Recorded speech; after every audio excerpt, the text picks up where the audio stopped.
paz do Senhor, meus amados irmãos, uma alegria, mais uma vez, poder estar com os irmãos estudando a lição do trimestre, edição especial, jovens e adultos, os princípios divinos em tempos de crise, a reconstrução de Jerusalém e o avivamento espiritual como exemplos para os nossos dias.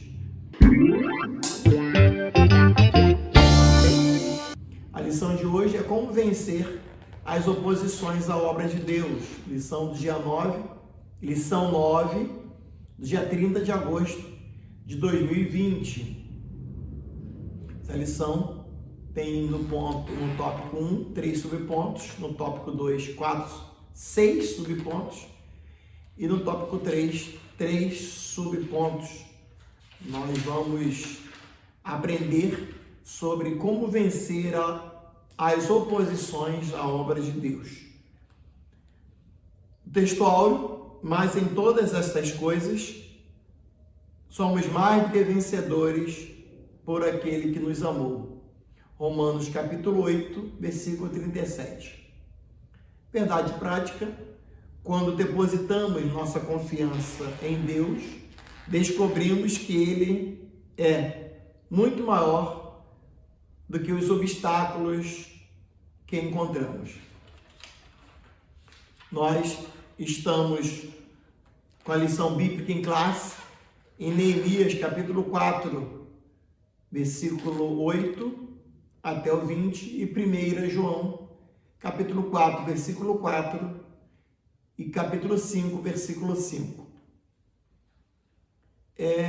Nós sabemos que Neemias reconstrói o muro em 52 dias, restaura as portas que estavam queimadas, tirou as brechas dos muros e em 52 dias ele teve a vitória. Não teve uma vitória sem oposição. Então nós aprendemos aqui no ponto 1, qual é a procedência destes ataques? Qual a procedência desses ataques? Então, nós aprendemos que na obra de Deus, o ataque sempre vem do inimigo. Sempre vem do inimigo.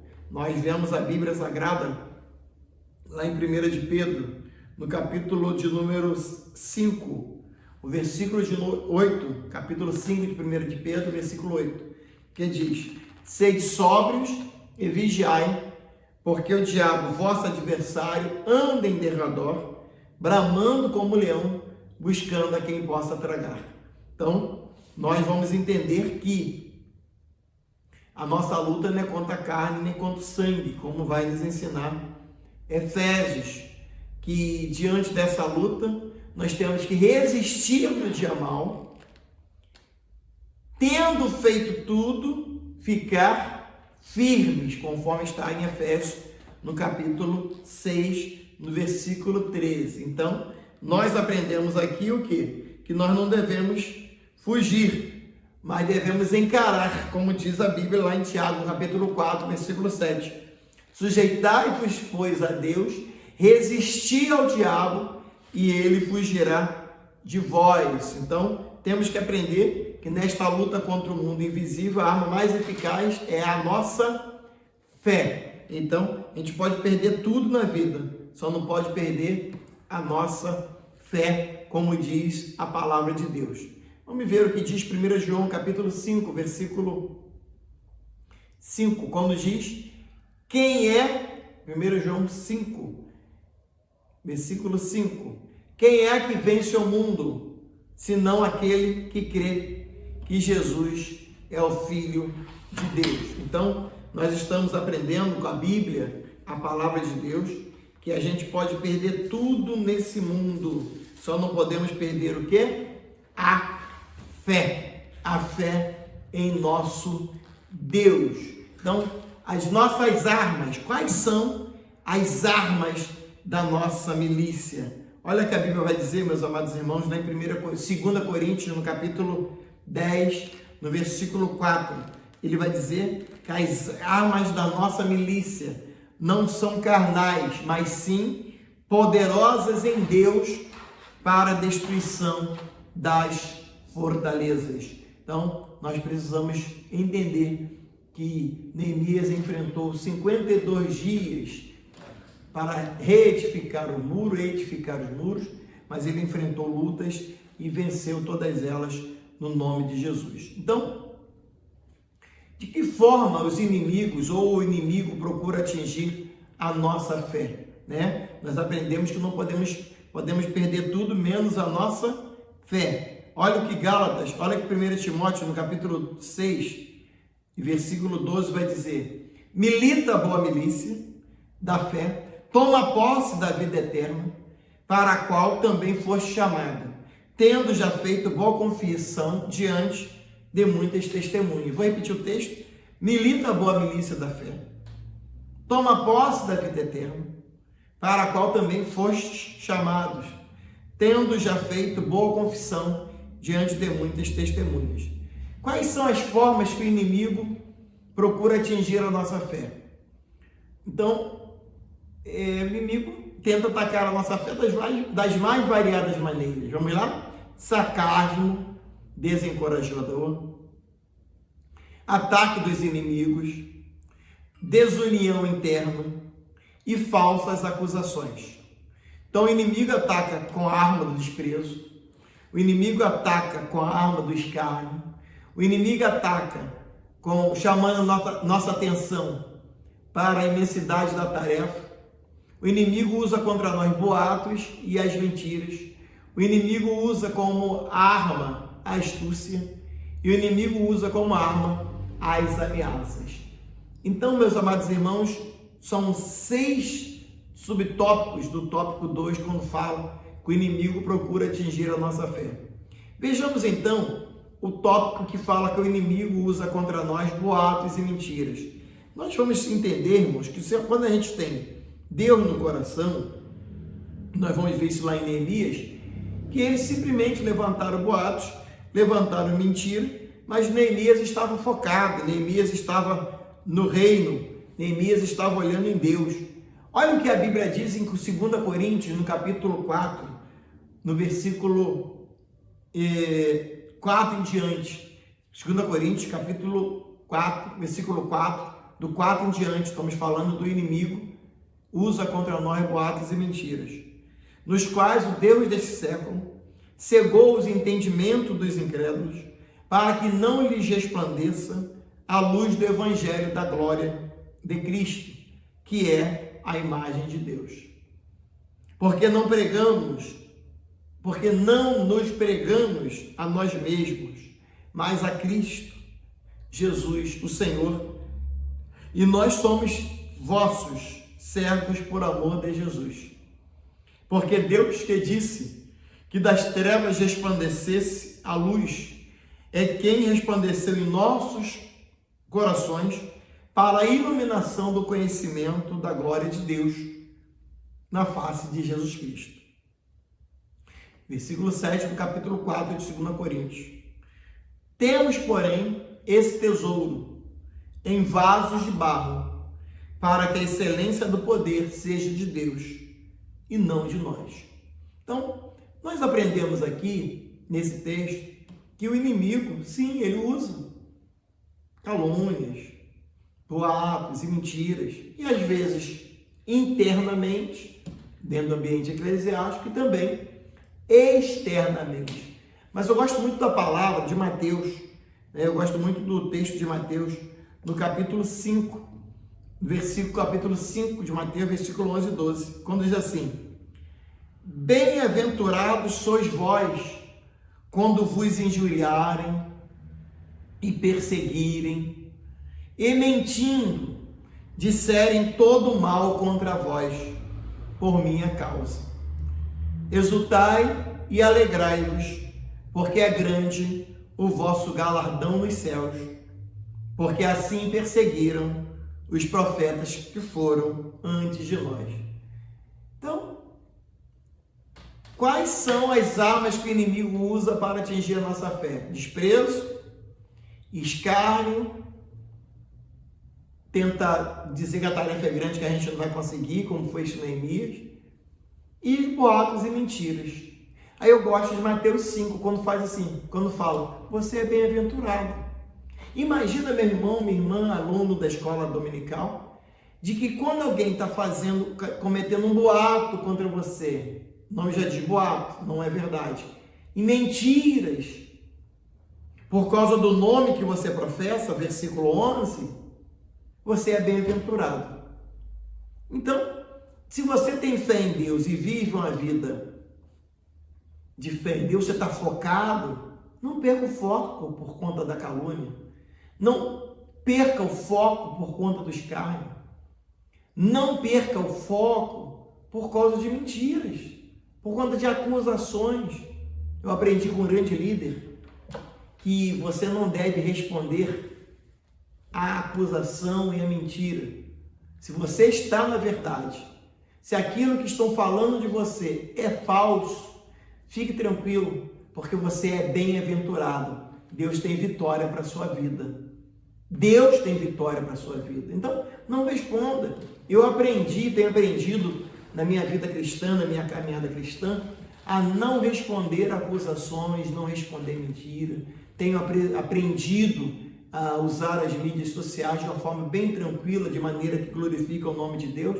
Então, estou tranquilo. Nós precisamos estar tranquilos. Por quê? Mateus 5, você é bem-aventurado.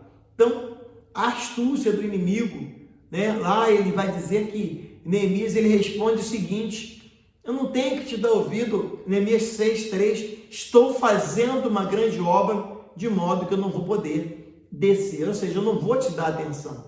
Então, essa lição nos ensina algo tremendo. Ainda tem as armas das ameaças, as ameaças contínuas que fizeram contra Neemias. Qual é o segredo da vitória de Neemias e dos judeus? Os judeus venceram porque tinham certeza de que estavam na vontade de Deus. Uma das grandes metas que o cristão precisa ter é saber se ele está seguindo a proposta de Deus para a sua vida, se ele está de fato debaixo da vontade de Deus. Então, nós vencemos pela oração, quando a gente pede que as pessoas orem por nós, e também nós vencemos quando nós oramos, E Tessalonicenses vai dizer que nós devemos orar sem cessar. 1 Tessalonicenses, capítulo 5, versículo 17. Aqui o subtópico 2, quando fala que os judeus venceram pela oração, vai dizer que Neemias, ele era um homem de oração, e ele vai orar o seguinte, quando ele diz assim, ele ora assim: ouve, ó nosso Deus, e lembra-te, meu Deus, de Tobias e Sanbalate. Aquele que ora coloca a sua dificuldade diante do Senhor, que quer e pode resolvê-la. Hoje, no tempo da graça, nós não podemos orar para Deus matar alguém, Deus mata, Deus fere, Deus quebra, Deus tira, Deus faz. Oração não é você exercer juízo para o seu benefício. A oração não é para você pedir que Deus faça aquilo que vai atender a tua vontade, o teu beneplácito. Não. A oração é para você falar com Deus, contar o que você está passando e deixar Deus agir da maneira que Ele quer agir. Há pessoas que oram assim: Senhor, se o Senhor quiser salvar, o Senhor salva. Se o Senhor quiser matar, o Senhor mata. Mas, na verdade, a pessoa que está querendo que a pessoa morra. É muito triste quando alguém quer ganhar alguma coisa e desejar a morte de alguém. Quando alguém quer ganhar alguma coisa e desejar que o outro se quebre, que o outro se arrebente. É muito triste isso. É de uma atitude desprezível quem se comporta dessa maneira. Então, aqui o texto vai dizer, nós vamos aprender a orar. E como é que a gente ora? Quando Mateus 6 vai nos ensinar, Jesus nos ensinando a orar. Não é isso?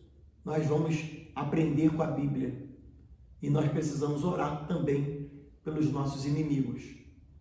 orar pelos nossos inimigos. Porque orar e amar o amigo é fácil.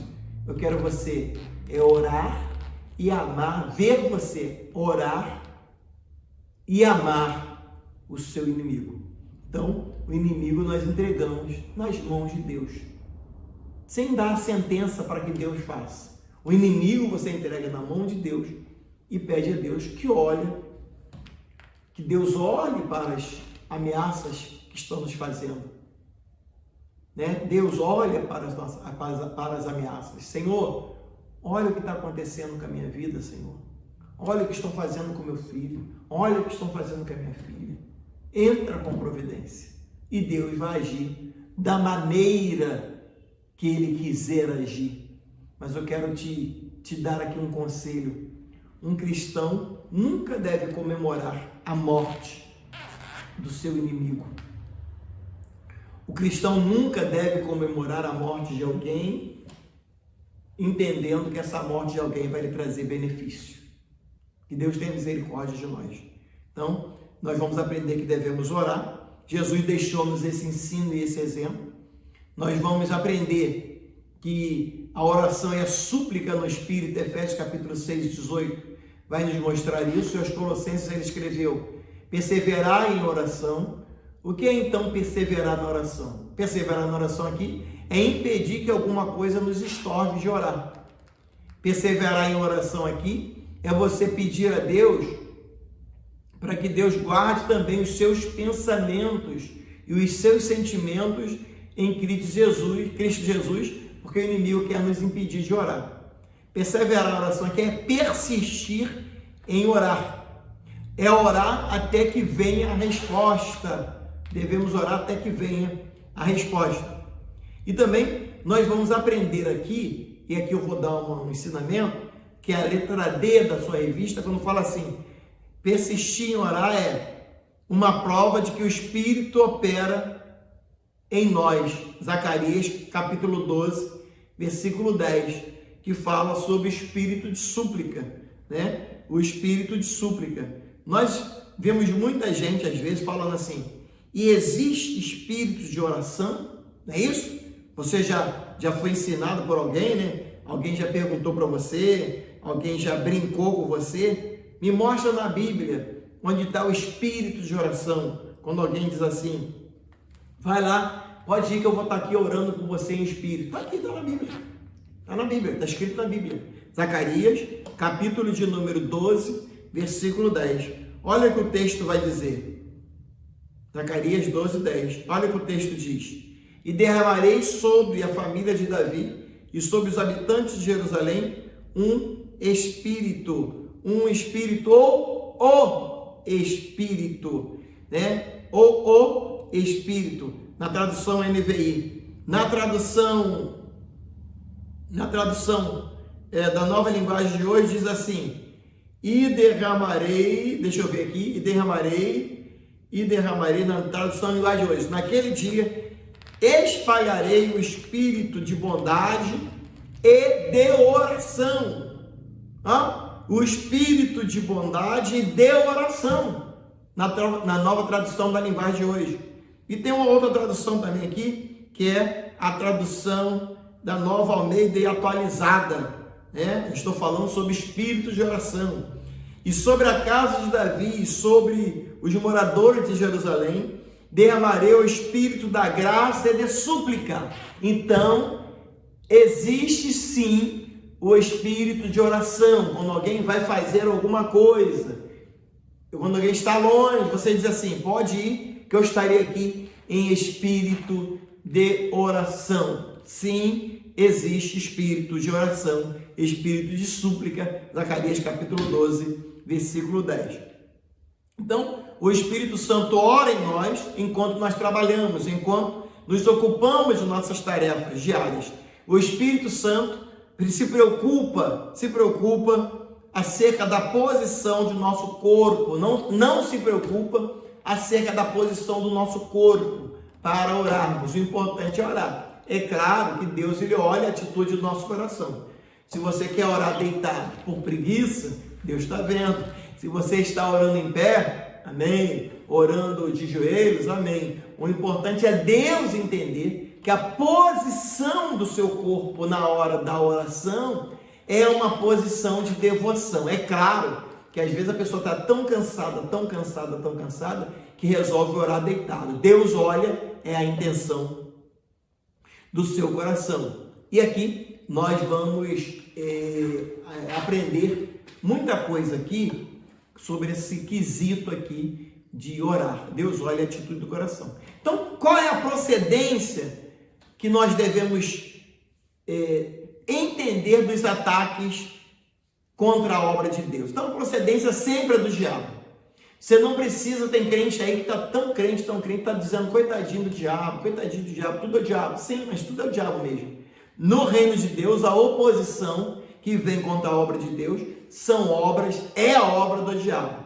A outra coisa que nós devemos aprender a enfrentar os ataques do diabo é que nós devemos enfrentar com fé. A fé em Deus e com oração. Nós precisamos também que as armas da nossa milícia, elas não são carnais, elas são espirituais, são poderosas em Deus para a destruição das fortalezas.